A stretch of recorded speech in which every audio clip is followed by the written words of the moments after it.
Welcome, dear friends, and settle in for tonight's tale.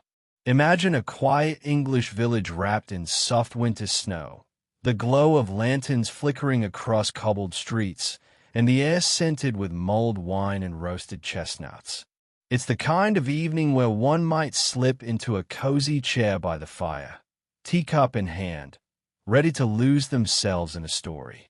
Yet, beneath the twinkling cheer of a Christmas market, shadows stir, and one woman's fate will change the village forever. Tonight, we step into the Christmas market murder of Lady Bantry. But before we begin, tell me, what's your favorite festive tradition? Is it the scent of pine, the sparkle of lights, or something more secret? Share it below. I'd love to know. Snowflakes drifted lazily through the crisp December air, settling like powdered sugar upon the roofs of the little village. The Christmas market was alive with warmth and laughter. Lanterns swayed above rows of stalls. Children pressed their noses against frosted glass jars of sweets, and the air carried the mingled scents of cinnamon, roasted chestnuts, and pine. Couples strolled arm in arm. Shopkeepers called out cheerfully, and it seemed, for a moment, that nothing dark could touch such a scene. But joy can be a fragile thing. Just beyond the toy stall, where tin soldiers gleamed and wooden dolls smiled stiffly, a small gathering began to form. At first, it was mistaken for merriment, perhaps a carol, but then came the gasp. Lady Bantry lay motionless on the cobblestones, her fine gloves dusted with snow, her eyes fixed open toward the winter sky. The market's music faltered, laughter died, and whispers spread like fire through dry straw. In the distance, unnoticed by many, a silver-haired woman stood quietly, her knitting bag tucked under one arm. Miss Marple's gaze lingered not on the body, but on the frightened faces, the hurried steps, and the curious detail clenched in Lady Bantry's still hand. The mystery had already begun. Chapter 1. A village wrapped in snow and secrets. The village square glittered like a jewel against the winter night, every corner strung with garlands of holly and golden bells that chimed softly when stirred by the wind. Stalls lined the cobbled streets, their roofs heavy with snow, each spilling over with delights. Candied apples wrapped in paper, steaming cups of mulled wine, hand-stitched scarves dyed in rich, festive colors. The laughter of children rose above the crowd as they tugged at their parents' sleeves, eager for sweets or toys. Lanterns swayed overhead, scattering patches of amber light that danced across the frosted ground. It was the kind of evening that seemed timeless, as though the past and present had folded neatly together in the glow of Christmas. Villagers who worked side by side all year now met with flushed cheeks and softened eyes, exchanging gossip over hot pies or lingering by the carol singers. From every corner came the hum of joy, warmth pushing back against the biting cold. And yet, if one paused, if one looked closer, something restless lingered beneath the merriment. Conversations hushed when certain names were spoken. Eyes darted too quickly toward shadows between the stalls. Even amidst the glow of lanterns, the dark seemed to breathe. This Christmas market was alive, yes, but not all its secrets sparkled with cheer. Those who recalled Lady Bantry that evening spoke first of her elegance. Even wrapped against the winter chill, she carried herself with the easy grace of someone accustomed to being noticed. Her fair-lined coat shimmered faintly under the lantern light, and the pearls at her throat gleamed against her dark wool scarf. She was seen lingering near the toy stall, her laughter rising above the market noise as she chatted with a vendor about a clockwork soldier, perhaps a gift for a godchild, though no one could say for certain. To most, she appeared her usual self, gracious, witty, and entirely at ease. Yet others remembered peculiarities that grew sharper upon reflection. One woman noticed Lady Bantry's glove hand curling too tightly around a small parcel, as if she feared it might be taken from her. A young man swore he saw her glance repeatedly over her shoulder, her smile faltering each time before she quickly recovered. Another villager recalled how she pressed her lips together after a passing exchange with a stranger, an expression more troubled than festive. It was as though Lady Bantry, beneath her poise, carried some private weight. Had she received an unwelcome letter? Was she expecting someone she did not wish to see? No one knew, yet the impressions lingered. Her final moments were painted not by one clear account, but by fragments. A hand that trembled, eyes that searched, a laughter that sounded just a little too practiced. And when she drifted away from the toy stall into the shadowed gap between market stalls, no one thought to follow. Only later would those fragments fuse into a chilling truth, that what seemed ordinary, even charming, was laced with signs of fear. As the night wore on and the shop began to settle, the villagers did what villagers always do. They gathered in clusters, mugs of steaming mulled wine clutched close, and let their tongues run freely. Some voices rose with indignation, insisting that Lady Bantry was adored by all. A generous soul, one woman declared, always the first to donate to the church roof or to see that the school children had proper boots. Others, however, leaned closer, their whispers sharp with relish. They remembered unpaid favors, quiet disputes, the sharpness of Lady Bantry's tongue when she felt slighted. Each account seemed to contradict the last. One man spoke of her kindness to the market traders. Another claimed she once refused to forgive a debt.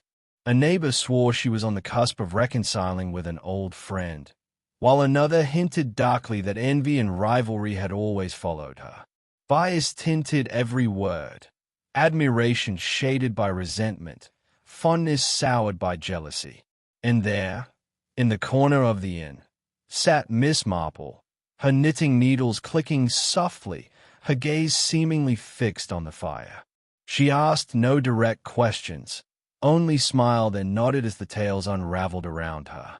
Yet behind her gentle eyes, she sifted the chatter like flour through a sieve, separating coarse exaggeration from fine truth.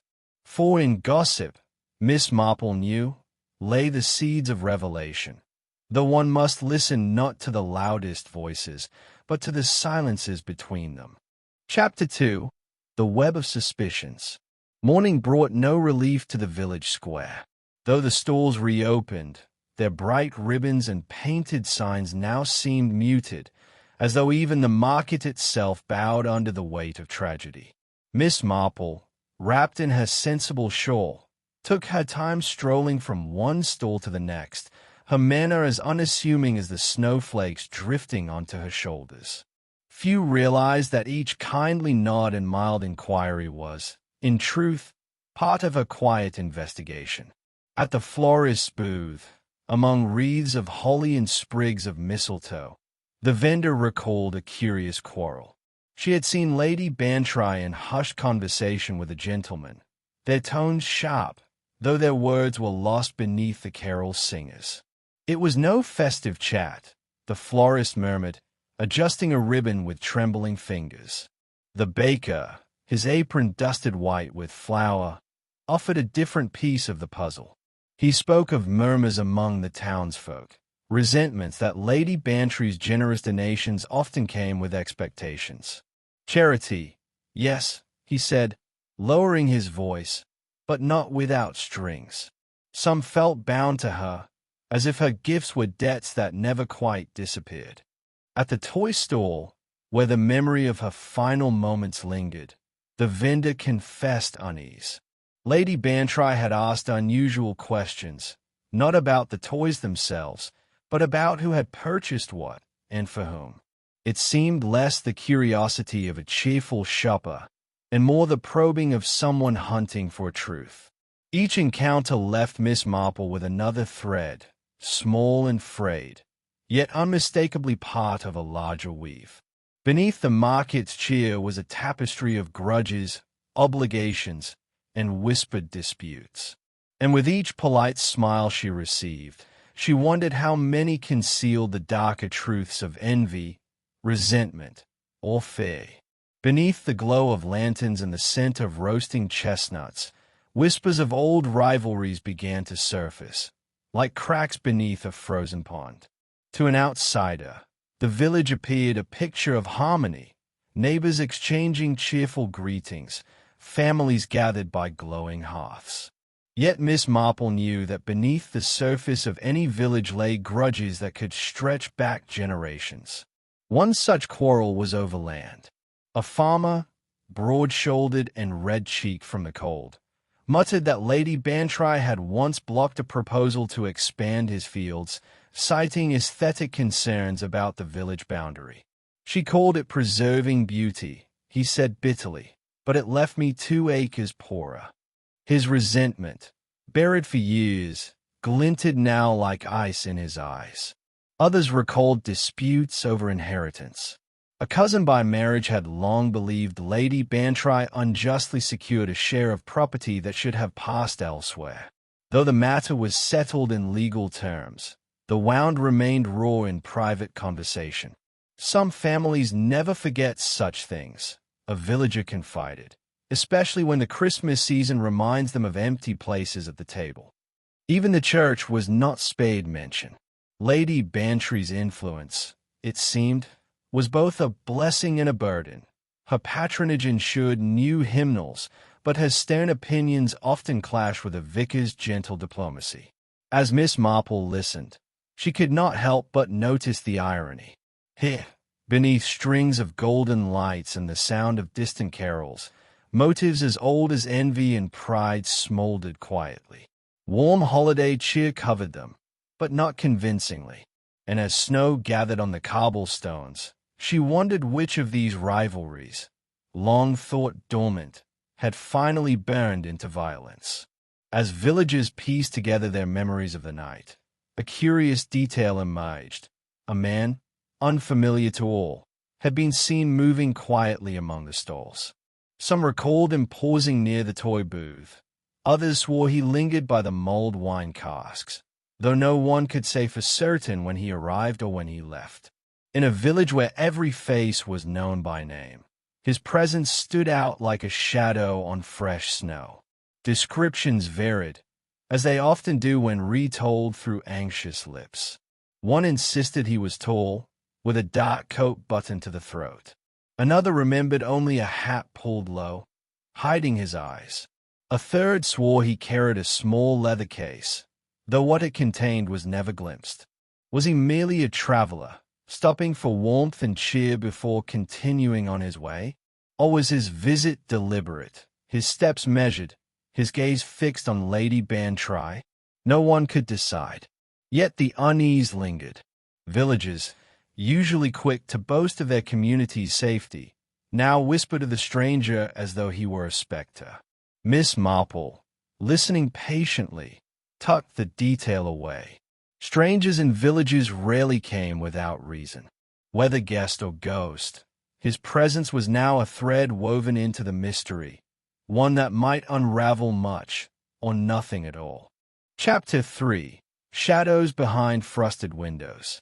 The village looked serene beneath its blanket of snow, each cottage glowing softly through frosted panes, wreaths hanging proudly on every door.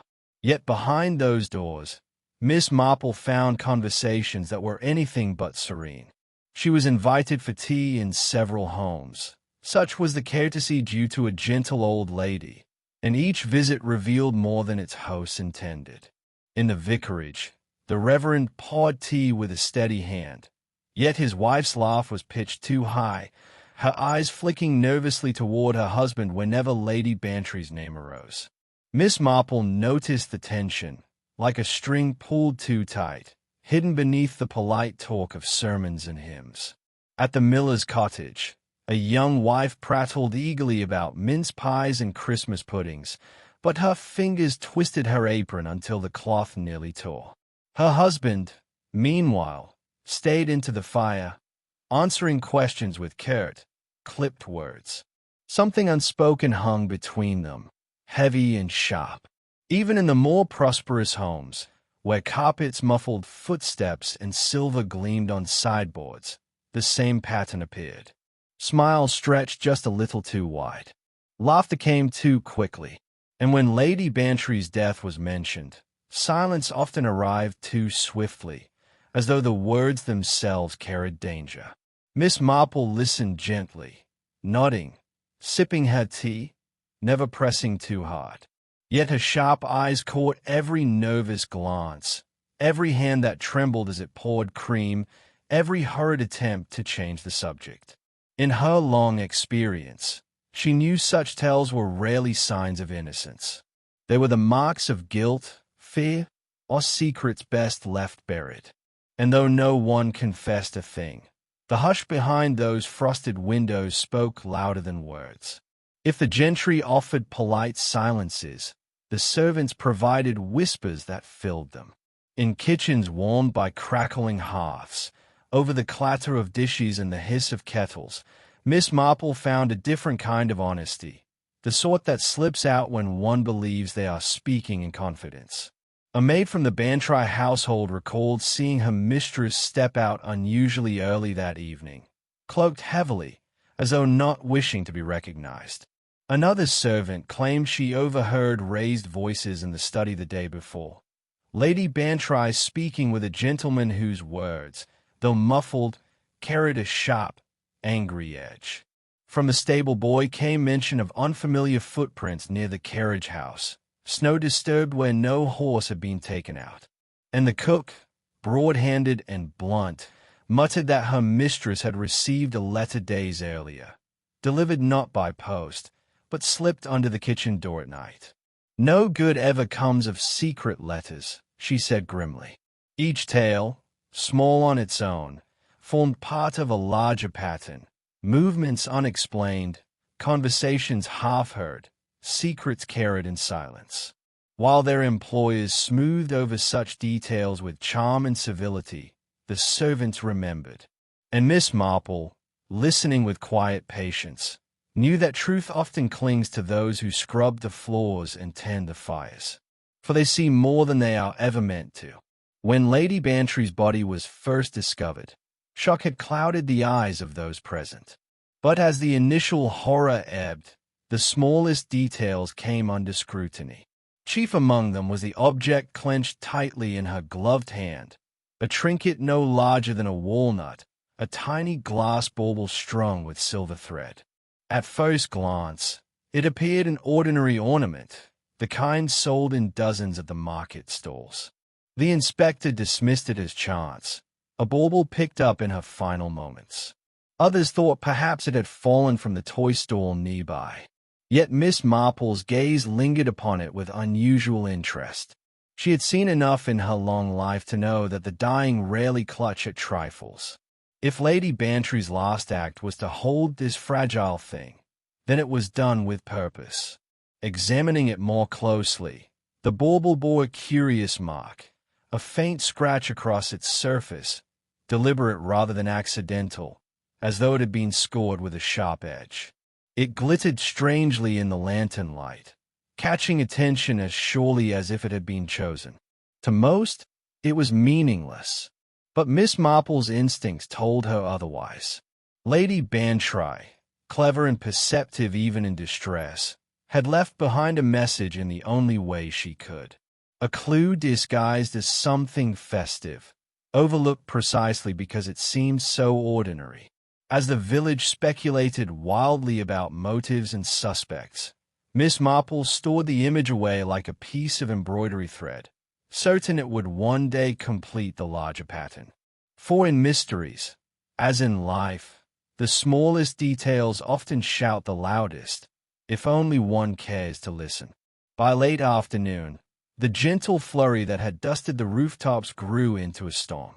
Snow fell thick and fast, swallowing the lanes in silence, cloaking hedgerows, and burying cart tracks beneath an unbroken white sheet.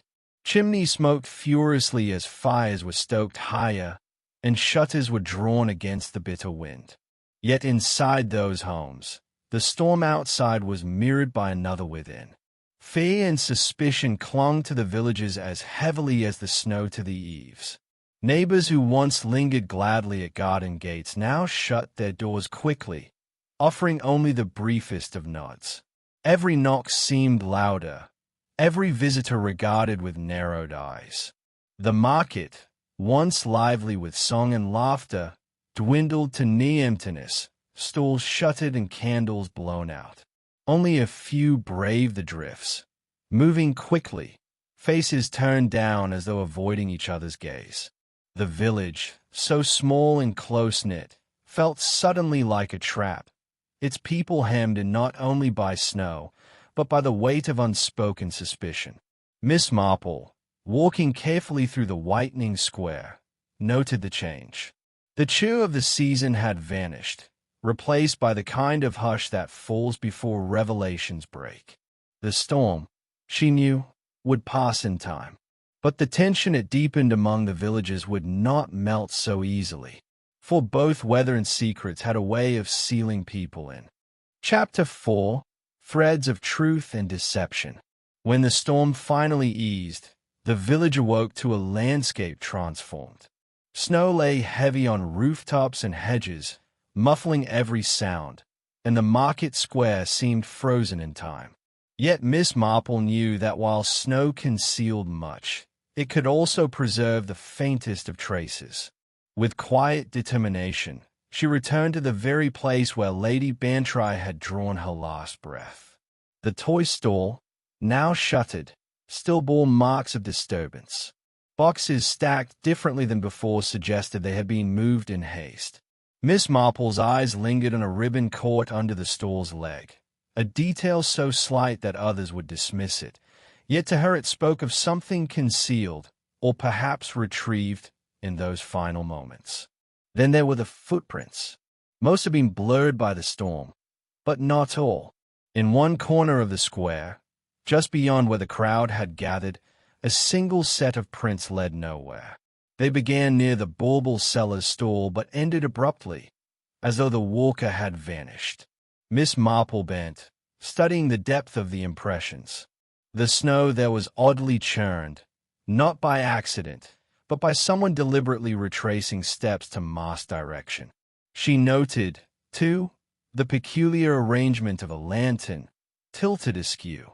Such things, to others, might mean nothing, a simple mishap, the clumsiness of a villager. But Miss Marple's mind turned on small hinges, and each hinge opened to a wider possibility.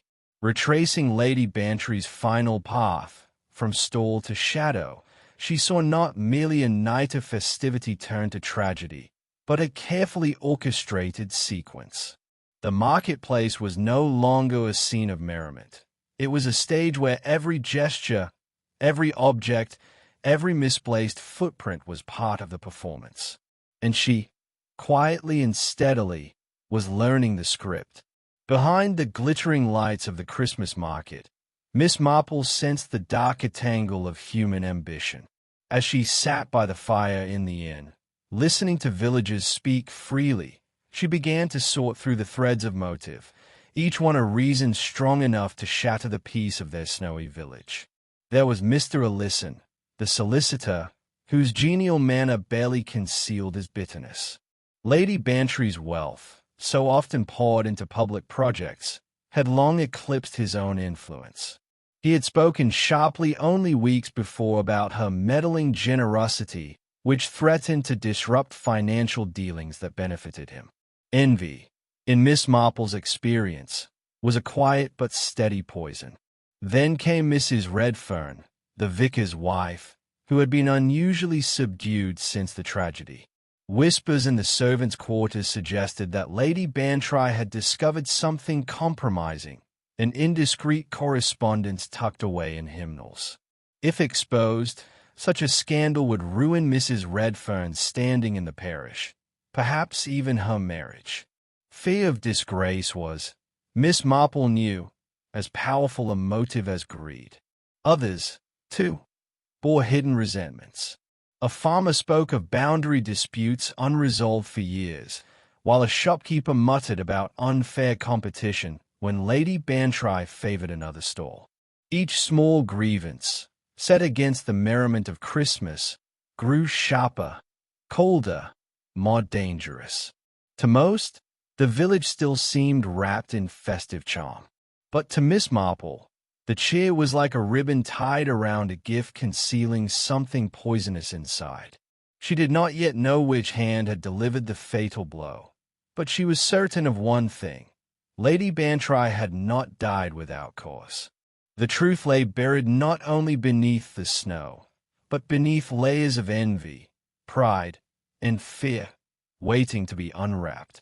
It was Mr. Hadley, the clockmaker, who first fell under suspicion.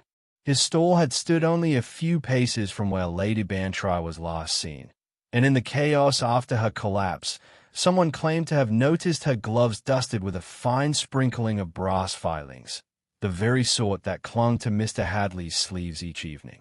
A damning detail, and one that quickly spread like frost across the village gossip. By the next morning, whispers had hardened into near certainty. A quiet man, yes, but quiet folk often hide dark tempers, muttered one shopkeeper. Another insisted she had seen Mr. Hadley arguing with Lady Bantry weeks earlier over an unpaid repair. The story grew with each retelling, until the village was nearly unanimous. The murderer had been found. But Miss Marple, seated unobtrusively near the fire in the inn, listened without joining in the chorus. Her mind turned not to the chatter, but to the inconsistencies. If Lady Bantry had truly handled one of Mr. Hadley's timepieces, why had no watch or clock been found near her? And if his supposed quarrel had been so severe, why did Lady Bantry continue to bring him small commissions right up until her death? In her gentle, almost apologetic way, Miss Marple raised these questions aloud. At once the certainty wavered, the gossips shifting uneasily. Contradictions lay exposed, and the neat story of guilt began to unravel.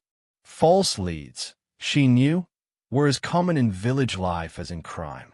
And though Mr. Hadley returned to his workshop with his name half cleared, the unease remained. Somewhere among the whispers, the real truth still waited, hidden, sharp, and dangerous. The village was still buzzing from the suspicions cast on Mr. Hadley when a new shock unsettled the calm. At the rectory, during what was meant to be an ordinary gathering, young Clara Simmons burst into tears. Her hands trembled as she clutched her shawl, eyes darting around the room as though expecting judgment to descend upon her. "I can't keep it in any longer," she cried. "I was there. I was near Lady Bantry that night. I took it. I took her purse." Gasps rippled among those present. For a moment, the confession seemed to answer every unspoken question. Here was guilt, bare and undeniable. But Clara's sobs quickly revealed a different picture. She had stolen in desperation, her brother's debts mounting, her pride unwilling to beg for help. The purse had been tucked into Lady Bantry's coat pocket, easy enough to snatch in the bustle of the market. Yet when Lady Bantry collapsed, Clara fled in terror, believing her crime would be exposed. She had not struck a blow, nor spoken a threatening word. The purse itself was later found hidden under her mattress, its contents untouched. Miss Marple's sharp eyes softened as she listened. This was no murderer, but a frightened girl entangled in her own shame. Still, Clara's confession, though innocent of blood, deepened the mystery. If not theft, then what had truly silenced Lady Bantry? And why had she been clutching that small trinket in her gloved hand, as if it were her last message to the living? Chapter 5. The Revelation at Midnight.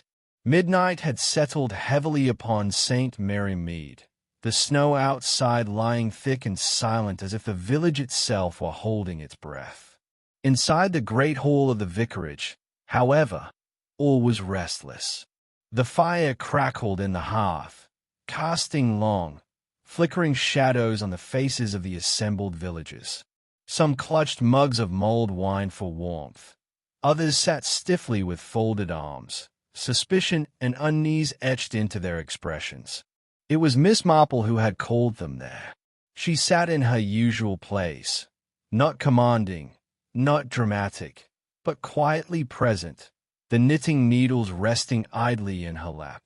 Her pale blue eyes, however, missed nothing. "My dears," she began gently, "we are a small community. It would be a dreadful thing to let suspicion and fear divide us, particularly at Christmas." And yet, she let her words hang in the still air. "We cannot deny what has happened. Lady Bantry's death was no accident. It was murder." A murmur rippled through the group, though no one dared to speak aloud. Miss Marple continued, her tone calm, almost grandmotherly. "Over these past days, I have listened to you all. Each tale, each memory of that evening, seemed at first small, perhaps even trifling. But you see, truth is often tucked away in the little things people overlook." Her eyes moved from face to face, the baker with his downcast gaze, the florist twisting her apron, the stranger lingering at the back of the room. The market stalls, the quarrels, the laughter, the secrets whispered in kitchens and behind closed doors, all form a pattern. And when the snow settled, that pattern grew clearer still. The villagers leaned closer, caught between dread and curiosity. Even those who had nothing to hide felt a tightening in their chests. Miss Marple folded her hands neatly in her lap. "Tonight," she said softly, yet with undeniable firmness, "we shall untangle the truth. And when the hour strikes, the one responsible will have no shadows left to hide behind." Miss Marple rose slowly from her chair, holding the small glass bauble that Lady Bantry had clutched in her final moments. The villagers leaned forward, eyes wide with anticipation, some shivering in the cold draught that slipped through the old vicarage windows. To most, it was merely a festive ornament, but Miss Marple held it with reverent attention, as though it contained the very pulse of the mystery. "Notice," she said, pointing delicately to a fine scratch across the surface, "how this mark was made deliberately. It is no accident of way or mishandling. Lady Bantry intended it as a message, her last clue to those who could read it." Her gaze swept the room, landing briefly on the young man who had seemed oddly absent during the discussions, then returning to the bauble. "The scratch matches the edge of a tool found in one of the village workshops.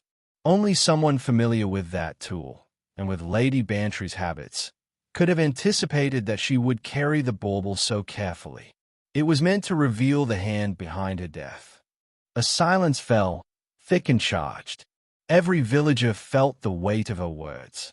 Miss Marple's voice softened, yet carried undeniable authority. "It was not envy, nor accident, nor misfortune. The trinket points to the one who stood closest, who knew both her routines and the market. The answer has been before us all along, hidden only by our assumptions and the festive distractions of the night." In that hush, the final pieces began to settle. The trinket, small and fragile, had illuminated the truth.